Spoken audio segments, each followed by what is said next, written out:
Russia starting में बेहद सावधानी के साथ यूक्रेन के ऊपर हमला कर रहा था।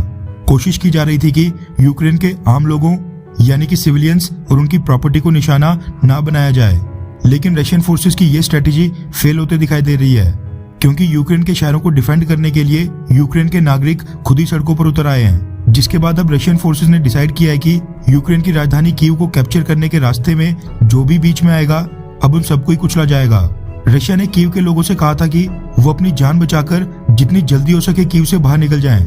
जिसके बाद 2 दिन पहले भारत की एक्सटर्नल अफेयर्स मिनिस्ट्री यानी कि हमारे विदेश मंत्रालय ने यूक्रेन की राजधानी कीव में फंसे सभी भारतीय स्टूडेंट्स से कहा था कि कर्फ्यू में ढील मिलने के दौरान जितनी जल्दी हो सके सारे भारतीय स्टूडेंट्स रेलवे स्टेशन की ओर जाएं और यूक्रेन के वेस्टर्न पार्ट जाने वाली ट्रेन्स में बैठकर जितनी जल्दी हो सके राजधानी कीव से निकल जाएं। वेस्टर्न पार्ट में जाने के लिए इसलिए कहा गया था क्योंकि यूक्रेन का वेस्टर्न बॉर्डर 5 देशों के साथ टच होता है, जिनमें से 4 देशों में से भारत अपने स्टूडेंट्स को भारत वापस ला रहा है। उसके बाद 1 दिन पहले फिर से एक नोटिफिकेशन आई जिसमें भारतीय एम्बेसी ने यूक्रेन की राजधानी कीव में फंसे सभी भारतीय स्टूडेंट से कहा था कि वो किसी भी तरह कुछ भी करके राजधानी कीव से निकलकर वेस्टर्न साइड की ओर चले जाएं। जब कीव में कर्फ्यू में ढील दी गई थी उस समय इंडियन एम्बेसी की मदद से कीव में फंसे हजारों इंडियन स्टूडेंट्स रेलवे स्टेशन चले गए थे और उन्होंने वहां से ट्रेन के जरिए वेस्टर्न यूक्रेन की तरफ रुख किया था। जिसके बाद पिछले कल भारत के फॉरेन सेक्रेटरी हर्षवर्धन श्रृंगला साहब ने प्रेस ब्रीफिंग के दौरान मीडिया को ये जानकारी दी कि यूक्रेन की राजधानी कीव से हर एक इंडियन स्टूडेंट को बाहर निकाल दिया गया है। कीव सिटी में अब एक भी भारतीय स्टूडेंट या फिर भारतीय नागरिक पीछे नहीं बचा है। हर्षवर्धन श्रृंगला साहब ने कहा कि उनको कीव से अब एक भी कॉल नहीं आ रही है।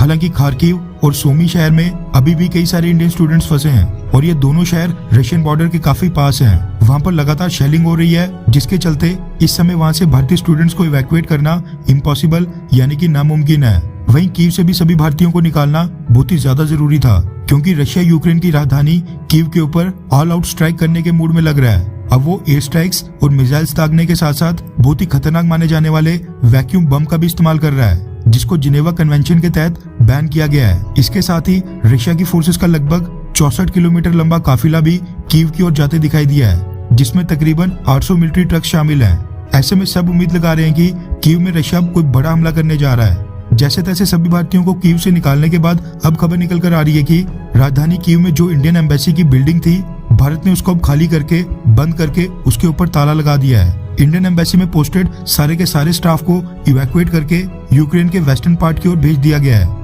इंडियन एम्बेसी ने डिसाइड किया है कि कीव सिटी से ऑपरेट करना उनके अधिकारियों के लिए अब सेफ नहीं है, इसलिए पिछले कल ये फैसला किया गया कि वो टेम्परेरीली कीव सिटी से बाहर निकलकर पहले अपनी सेफ्टी को सुनिश्चित करेंगे। रिपोर्ट्स ये निकल कर आ रही है कि इंडियन एम्बेसी के अधिकारी फिलहाल भारत वापस नहीं आ रहे हैं, बल्कि यूक्रेन के वेस्टर्न रीजन में स्थित लवीव सिटी में वहां पर रहकर इवैक्यूएशन ऑपरेशन को हैंडल करेंगे। लवीव सिटी को इसलिए भी सेफ माना जा रहा है क्योंकि ये पोलैंड बॉर्डर क्रॉसिंग से मात्र 80 किलोमीटर ही दूर है।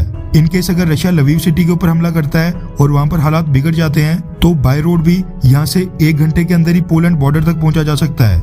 रिपोर्ट्स के मुताबिक इंडियन एम्बेसी ने कीव सिटी से अपने अधिकारियों को निकालने से पहले ये पूरी तरह से सुनिश्चित किया है कि कीव से हर एक इंडियन स्टूडेंट और भारतीय नागरिक को सबसे पहले सेफली वहां से इवैक्यूएट किया जाए। जब वहां पर पीछे कोई नहीं बचा उसके बाद ही भारतीय अधिकारी कीव सिटी से शिफ्ट होकर लवीव सिटी तक गए हैं। इसके साथ रिपोर्ट्स ये भी निकल कर आ रही हैं कि लवीव सिटी में एक न्यू स्पेस और बिल्डिंग भी चुन ली गई है, जहां से इंडियन एम्बेसी के अधिकारी अब ऑपरेट करेंगे और इंडियन स्टूडेंट की इवैक्यूएशन में मदद करेंगे। खैर, कई सारे भारतीय लोग इंडियन एम्बेसी के अधिकारियों के राजधानी कीव से लवीव शिफ्ट होने पर उनको टारगेट कर रहे हैं, लेकिन आपका क्या मानना है कि क्या कीव सिटी में एम्बेसी बंद करके लवीव सिटी में शिफ्ट होना ये इंडियन एम्बेसी के अधिकारियों का सही फैसला था, हाँ या फिर ना? नीचे कमेंट करके अपनी राय जरूर बताएं।